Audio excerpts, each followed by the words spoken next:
So I'm back at Coach T Lamb's lab, and today I'm doing some more hamstrings because when I identify one of my weaknesses, I try to hit it as much as possible, as frequently as possible, until it becomes my strength. So I'm gonna show you what I'm doing today, and you guys can follow along. Peace.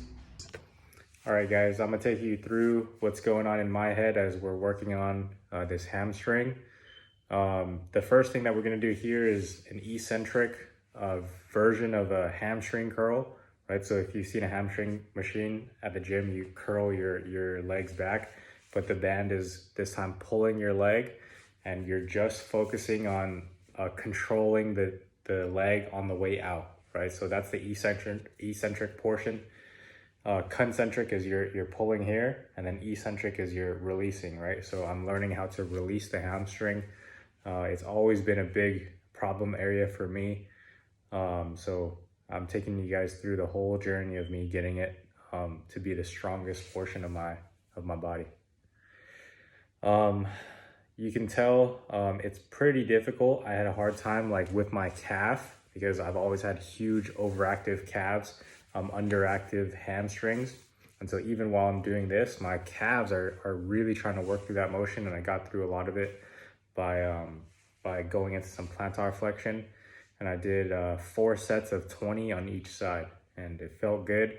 It didn't feel like a crazy pump. This is my first time really trying it, but it felt good. And then on the next one, we're doing these semi-straight leg hamstring pushes, I guess. All I'm doing is I'm activating the hamstring from a flexed knee and flexed hip position down into a neutral or going into extension, right?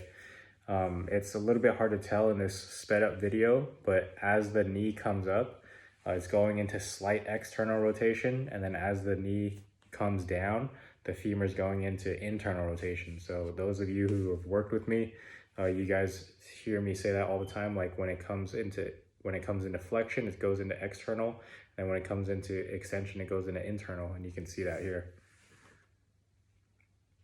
Yeah, again, pretty light.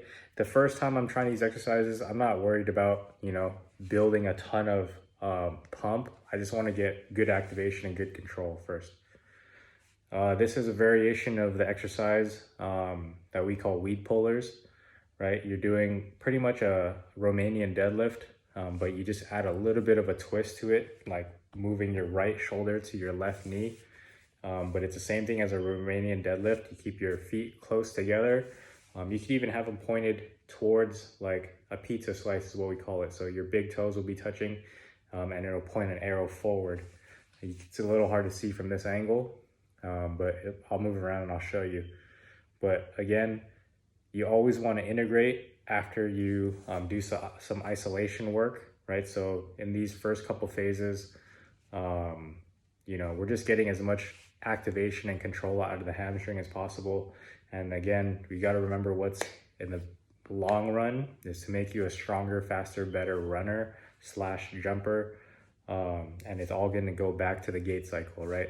So here you see I'm just adding a little bit of a twist to it, getting more activation out of the hamstring.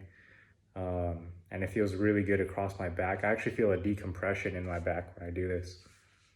Because remember, you're hinging from the hips, you're not hinging from the lumbar spine, okay? But that's it. Thanks for following. All right, guys, so that's it for the hamstring activation workout. I feel pretty good. It might be a little bit sore, but not too bad. Let's see how it feels tomorrow. Thanks for tuning in, guys. I'll see you guys next time. Peace.